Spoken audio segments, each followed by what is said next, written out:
সুপ্রভাত সবাইকে। কেমন আছো তোমরা সবাই? আশা করি তোমরা প্রত্যেকেই যে যেখানে আছো খুব ভালো আছো। আমরাও কিন্তু সবাই খুব ভালো আছি। আর ছোটো মেয়ে দেখো এখনও ঘুমোচ্ছে, এখনও ঘুম থেকে ওঠেনি। আর এখন ঘড়িতে ওই 7:30 মতো বাজে। তো বাসি কাজকর্ম সেরে নিয়েছি। বাসি কাজকর্ম বলতে কাজ একটু কমই। বাইরে ঝাঁট দেওয়াটা বন্ধ, বৃষ্টির কারণে ঝাঁট দিতে পারিনি। পুরো ভিজে গেছিলাম বাসন মাজতে গিয়ে। তো নাইটিটা চেঞ্জ করে নিলাম, তারপরে চুড়িদার পরে নিয়েছি। আর এখন এই যে চা খেয়ে নিলাম, তারপরেই দেখো নাড়ুসোনা কিন্তু ঘরে চলে এসছে। এখন ওই 8:30 মতো বাজে। তো রান্নাঘরে জানো তো আমার গলার আওয়াজ পেয়ে থেকেই মা মা করে ডেকেই যাচ্ছিল, তাই ওকে নিয়ে এলাম। আর ওদিকে মা 2 কাপ দুধ চা করে নিচ্ছে, বাবা খাবে আর মা খাবে। তো বাবার তো মুড়ি খাওয়া হয়ে গেছে, তাই 2 কাপ চা করে নিয়েছে মা, দিয়েই এখন খাবে। তো বাইরের ওই ছোটো গ্যাসটাতেই বসে করে নিল। আর এদিকে আমি জলখাবারে আজকে করে নিয়েছিলাম ছোলার ডাল। তো এই যে ছোলার ডাল দিয়ে সবাই এখন মুড়ি খেয়ে নিচ্ছি। আর ছোটো মেয়েকে খাওয়াই, তারপরে আমি খাবো। তো এটা ছোটো মেয়ের মুড়ি। আর তারপরে কিন্তু রান্না বান্না সেরে নিয়েছি, ঘর ঝাঁট দেওয়াও হয়ে গেছে। দেখো ঘর মোছা হয়নি এখনও। আর ছোটো মেয়ে ওই যে ঠাম্মির ঘরে শুয়ে আছে, চাদর ঢাকা নিয়ে, বলছে ঠান্ডা লাগছে। আর রান্নাঘরটাতে একবার তোমাদেরকে নিয়ে গিয়ে রান্নাটা দেখাই। জানি না দেখাতে পারবো কি না, কারণ কারেন্ট চলে গেছে আর অন্ধকার এই যে। তো এত অন্ধকারে রান্নাগুলো কিছুই বুঝতে পারবে না। তো কারেন্ট আসুক তারপরেই না হয় দেখাবো। তো চলো একবার আমার রুমটা দেখিয়ে দিই। তো রুমের ফার্নিচারগুলো যেরকম মুছি সেগুলো মোছা হয়ে গেছে। আর ওদিকে জানলাটা না লাগিয়ে রেখেছি, যেন ওই দিক দিয়ে জলের ঝাপটা আসছে, বিছানাটা ভিজে যাচ্ছে। তো অন্ধকার বলেই আর ঝাড় দেওয়া, ঘর মোছা, রান্না কিছুই তোমাদের সাথে শেয়ার করতে পারিনি। ভীষণভাবে কারেন্ট যাচ্ছে, কদিন ধরে ভীষণ কারেন্টের প্রবলেম। তো এখন ছোটো মেয়েকে স্নান করিয়ে নিলাম, তারপরে দেখো এখন ছোটো মেয়েকে চুলটা আঁচড়ে দেবো। তো আজকে মাথায় স্নান করায়নি, গায়ে জল ঢেলে দিয়েছি। তো সেই একটু রাগ রাগ হয়ে গেছে, ঠান্ডা জল তো। তো চুলটা বলছি তেল দিয়ে দিয়ে ভালো করে বেঁধে দিই, তো কিছুতে বাঁধতে দেবে না। আর আমি এত ভিজেছি আজকে, 2বার করে ভিজে গেছি। তো এটা জানো তো গতকাল রাত্রিবেলাতে নাইটিটা পরেই শুয়েছিলাম, এটা আমার বাসি নাইটি। তো সকালবেলাতে বাসন মাজতে গিয়ে ভিজে গেছিলাম। তো না আমি ইচ্ছে করেই নাইটিটা তখন ধুইনি। ভাবছিলাম যে আবার তো বাসন মাজতে হবে, কলে জল এলে জল ভরতে হবে, তো আবার ভিজে যাব। তাই রান্নাটা কাপড় ছেড়ে করে নিয়েছিলাম। চুড়িদারটা পরেছিলাম দেখলে তো, ওটা পরে রান্নাটা করে নিয়েছিলাম। তারপরে সেই হলো ভিজে গেছিলাম, কয়েকটা জামা কাপড় কেচেছি, তারপরে এই বাসন মেজেছি, বাইরে ভিজে গেছিলাম। তো ভাবলাম ঘর ঝাঁট দেবো, ঘর মুছবো। নাইটিটা যেহেতু ধোয়া হয়নি সকালে, তাই ভাবলাম এটা পরেই আর কি কাজগুলোকে সেরে নিই। তো সমস্ত জামা কাপড়ই আবার ধুয়ে দিয়েছি। আর এদিকে দেখো ঘর কিন্তু পরিষ্কার করে নিয়েছি, একদম নিট অ্যান্ড ক্লিন। ফ্যানটা একটু নোংরা হয়েছে, তো আমি তো 10 দিন 12 দিন পর পরই মুছে নিই। তো ফ্যানটা কারেন্ট ছিল না, অন্ধকার বলে আর পরিষ্কার করা হলো না। ভীষণভাবে কারেন্ট যাচ্ছে। তো যাক, এদিকে কিন্তু আমার ঘরের সমস্ত কাজ কমপ্লিট হয়ে গেছে। তারপরে স্নান করে চলে এসেছি।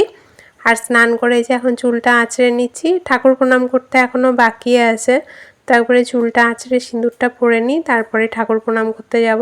আর আমারও জানো তো আজকে প্রায় 3-4 দিন হয়ে গেল মাথাতে স্নান করা হয়নি। আমি এতদিন স্নান না করে থাকতেই পারি না, কিন্তু এই যে কলের জলটা আবার ঠিকঠাকভাবে আসছে না। আজকে কিন্তু কলের জল আসেনি। তো আজকে কলের জল আসেনি, তো ভেবেছিলাম আজকে মাথায় স্নান করব, একটু তেল নিয়ে মাথায় জল ঢালবো, কারণ প্রায় 5-6 দিন হয়ে গেল মাথায় শ্যাম্পু করা। তো 3-4 দিন জলও ঢালা হয়নি বলে মাথায় তেলও নিইনি। শুধু তেল নিয়ে আমি আর কি থাকতে পারি না, জানো তো খুব অস্বস্তি করে, তেল নিলেই আমাকে মাথায় জল ঢালতে হবে। আর এরকম 3-4 দিন পর পর আমি মাথাতে জলও ঢালি না। যাই হোক, বৃষ্টি হচ্ছে, ঠান্ডা ঠান্ডা ওয়েদার বলে অতটা কষ্ট হচ্ছে না। তো এদিকে আমার সিঁদুর পরাও হয়ে গেছে। তো এখন ওপরে চলে যাব, একবারে ঠাকুর প্রণাম করে নেব। আর এই বৃষ্টিটা তো কন্টিনিউ হয়েই যাচ্ছে, জামা কাপড়গুলো মেলতে এত অসুবিধা হচ্ছে না, একটার ঘাড়ে একটাকে চাপিয়ে চাপিয়ে মেলতে হচ্ছে। আর রুমের মধ্যে মেলেছি, রুমটা পুরো জলে ভর্তি হয়ে গেছে জানো, ওপরের রুমটা। তো চলো ওপরে ঠাকুর প্রণামটা সেরে আসি। আর এখন ঘড়িতে ওই পুরো 1টা মতো বাজে। তো একটু পরে মেয়েদেরকে খেতে দেবো, আগে প্রণামটা সেরে আসি। এদিকে সমস্ত কিছু হয়ে গেছে, তারপরে এই যে খাবার বেড়ে নিয়েছি। তো এই যে তোমাদের দাদা ভাইকে খেতে দিয়ে দিয়েছি, ছোটো মেয়ের খাবার, বড় মেয়ের, মায়ের, আমার সমস্তটাই বেড়ে নিয়েছি। আর কারেন্ট ছিল না বলে রান্নাগুলো তো দেখানো হয়নি। তো সিম্পল রান্না করেছি, দেখো তিলপোস্ত করেছি ঝিঙে দিয়ে, আলু দিয়ে। আর করে নিয়েছি যে ডিমের কারির মতো, তো ডিমের আমলেট করেছি, আলু দিইনি একদমই। আর করে নিয়েছি মুসুর ডাল। তো একদমই সাদামাটা রান্না করেছি। আর ছোটো মেয়ের জন্য পেঁপে সেদ্ধ কুমড়ো সেদ্ধ দিয়েছিলাম, তো ওর ভাতটা পেঁপে সেদ্ধ কুমড়ো সেদ্ধ আলু সেদ্ধ ডাল দিয়ে মেখে দিয়েছি। আর এই যে এখানে তোমাদের দাদাভাই খাচ্ছে, এই যে এটা হচ্ছে ছোটো মেয়ের ভাত। তো ডিম খেতে চাইছে না, মুখের স্বাদও নেই, তো বললাম একটু খাও যতটা পারবে। তো খাওয়া দাওয়া করে তারপরে আমি চলে এসেছি রুমে, ব্যাগটা সেলাই করব। ব্যাগটা দুদিন ধরেই সেলাই করব ভাবছি, কিন্তু করে ওঠা হচ্ছে না। তো ভাবলাম আজকে সেলাই করব, তারপরেই একটু শোবো।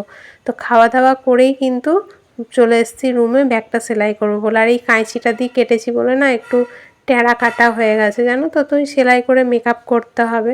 তো চলো ব্যাগটা আগে পুরো সেলাই করে নিই, তারপরে তোমাদেরকে দেখাচ্ছি। তো আমার ব্যাগ সেলাই করা হয়ে গেছে। আর এই যে 3টে ব্যাগ করেছি। এই বড় ব্যাগটা তো অনেক দিন আগেই করেছি, তো তোমাদেরকে দেখানো হয়নি। আর এই ছোট ব্যাগটা 2-3 দিন আগে করলাম। আর আজকে এই যে মাঝের ব্যাগটা করে নিয়েছি। তো আজকে হ্যান্ডেলটা একটু অন্যরকমভাবে সেলাই করলাম, ফিতেটা একটু চওড়া করেছি আর দুদিক দিয়ে সেলাই করে নিয়েছি। আর ব্যাগের সেলাইগুলো কিন্তু খুব মানে মজবুতভাবে করেছি, আলতোভাবে করিনি। মানে ব্যাগ হয়তো ছিঁড়ে যাবে, কিন্তু আমার সেলাইগুলো কিন্তু নষ্ট হবে না, এত ভালোভাবেই সেলাইগুলো করে নিয়েছি। আর এই ব্যাগের হ্যান্ডেলের সেলাইটা একটু অন্যরকমভাবে করেছিলাম, এই দেখো। তো এই ব্যাগটা ছোট সাইজে, তাই হ্যান্ডেলগুলোকেও একটু সরু করে আর কি মুড়ে সেলাই করেছিলাম। আর ভেতরগুলোকেও ভালো করে ভাঁজ করে মুড়েই কিন্তু আমি সেলাই করে নিয়েছি, যে শুধু ধরে জয়েন্ট করে সেলাই করে দিয়েছি সেটা নয়। ভেতরটাও দেখো খুব শক্তভাবেই মুড়েছি 2 ফোল্ড করে, তারপরেই কিন্তু সেলাই করেছি। তাই আমার সেলাই করতে একটু কষ্ট হয়েছে, কারণ বস্তাটা মোটা আর ছুঁচটা ঢুকছিল না, তো একটু হাতে প্রেশার দিয়ে সেলাইটা করতে হয়েছে। তো যাক ব্যাগ সেলাই করা আমার কমপ্লিট, আর করবো না। 3টে ব্যাগ করে নিয়েছি, একটা সবজি বাজারের, আর একটাতে মাছ আনবে আর একটাতে দুধ আনবে, একটা নিরামিষ থাকবে। তো আর দরকার নেই, এবার দরকার হলে এবার কিনতে হবে, আর করব না, কারণ হাতে বেশ ব্যথা করছে যেন, প্রেশার দিয়ে সেলাই করতে হচ্ছে। তো চলো এই যে 3টে ব্যাগ হয়ে গেছে। এখন এই ব্যাগগুলোকে রেখে আমি একটু রেস্ট করব, কারণ ভালো লাগছে না, অনেক সকালে উঠেছি, একটু শুতে হবে। তো শুয়ে তো ঘুমাবো না, ভিডিওটা এডিট করব, কিন্তু শুলেও একটু ধরো রেস্ট হবে, বসে থাকতে আর ভালো লাগছে না। অনেকক্ষণ ধরেই বসে বসে সেলাইটা করলাম। তো তারপরে শোয়ার পরে একবারে তোমাদের সাথে দেখা করছি সন্ধেবেলাতে, কারণ বিকেলবেলাতে উঠলাম তখন ওই 5:30 নাগাদ। তারপর আজকে সবাই দুধ চা খেয়ে নিয়েছি, 4 কাপ দুধ চা করেছিলাম, বাবা মা তোমাদের দাদাভাই, সাথে আমিও একটু খেয়ে নিয়েছি। তারপরে তো মা সন্ধে দিয়ে এলো, আর এখন এই দেখো সন্ধ্যের টিফিন নিয়ে বসে গেছে। এই আমরা বানাচ্ছি বার্গার আজকে বাড়িতে, আর হোম বার্গার পুরো প্যাকেটটাই কিনেছি আজকে সকালে। 6 পিসের সেট পাওয়া যায়, তো মেয়েদেরকে বানিয়ে দিচ্ছি, খাবো আমরা। ঠিক আছে, কালকে আবার যদি অন্য একটা নতুনত্ব খাবার নিয়ে আসি তখন আপনাদের দেখাবো।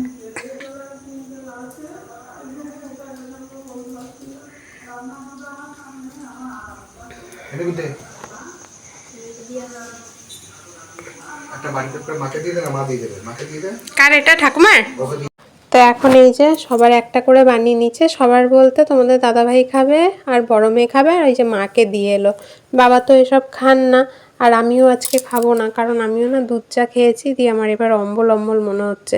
আবার যদি এটা খাই না, তাহলে আর রাত্রিবেলাতে তখন না গ্যাস হয়ে যাবে, দিয়ে মাথা যন্ত্রণা করবে, তাই আর খাবো না। আর পাউরুটি তো অনেকগুলো আছে, প্রয়োজন পড়লে তখন কালকে নয় বানিয়ে খাবো। আর এমনিতেও পেটটা না ফুলছে, জানি না কেন, মানে মনে হচ্ছে যেন এই ভাত খেয়ে উঠলাম এরকম মনে হচ্ছে। আর ছোটো মেয়ে এই মাত্র ঘুম থেকে উঠলো, তো ঠাম্মির কোলে বসে আছে, আর মাকেও দিয়ে এলো, তো মাও বাইরে খাচ্ছে। আর এখন এই যে মেয়ে এটা নিজের জন্য বানাচ্ছে, আর তারপরে ওর বাবার জন্য একটা বানিয়ে দেবে। আর ছোটো মেয়ে দেখো ঘরে এসছে, তো দেখো খেপি চেপি হয়ে আছে, তো ওকে এখন মুখটা ধুয়ে দেবো, দিয়ে চুলটা একটু বেঁধে দেবো। চুলগুলো তো এত বড় বড় হয়ে গেছে, চোখের মধ্যে ঢুকে যাচ্ছে। তো এই যে পাগলিটাকে, এই দেখো, মেয়েকে তো মুখ ধুয়ে নিয়ে এসে চুলটা বেঁধে দিলাম। আর এদিকে তোমাদের দাদাভাই আমাকে খাওয়ার জন্য আর কি বলছে, একবার খাও, একবারই দেবো, বেশি দেবো না। কিন্তু আমার সত্যি একদম খেতে ইচ্ছে করছে না, জানো তো, মনে হচ্ছে যেন গলা পর্যন্ত মানে খেয়ে আছি, এতটাই পেটটা ভার হয়ে আছে। তো ভেঙে দিচ্ছিলো আমাকে যে একটু খাও, তা বললাম যে না তোমরা খাও, কালকে আমাকে বানিয়ে দেবে, কালকে খাবো। আর তারপরে এদিকে ছোটো মেয়েকে তো ওগুলো দিইনি, তাই ওর জন্য এই যে ডাল আলু আর মুড়ি মেখে নিয়ে চলে এসেছি আর একটু শশা নিয়ে নিয়েছি। তো এখন ওকে এটা খাইয়ে দেবো। আর এদিকে পড়তেও বসে গেছে। আর এই দেখো চুটকিটা বেঁধে দিয়েছি মাথায়। তো এখন এই যে লিখবে, এগুলো স্কুলেরই পড়া, তো সেগুলোই লিখতে দিয়েছি। যাই হোক ভালো বানানো হয়েছে, খুবই টেস্টি হয়েছে, দোকানের থেকে তুলনামূলক অনেকটাই ভালো হয়েছে। কিন্তু মিষ্টি ছোট মেয়ে খেলো না, ওর মা খেলো না, এটাই মনটা খারাপ। ঠিক আছে, আসছি।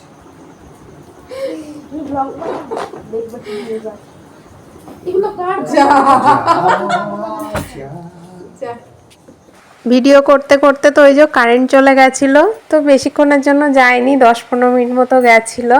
তারপরে দেখো রাতের রান্না করে নিয়েছি। তো রাত্রিবেলাতে ভেন্ডি ভাজা করেছি আর রুটি করেছি, আর তার সাথে গরম গরম পাঁপড় ভাজা। পাঁপড় ভাজাটা সন্ধ্যে থেকেই খাবে খাবে করছিল, তো আমি আর ভেজে দিইনি, যেহেতু ওই যে রুটি খেয়েছে সবাই।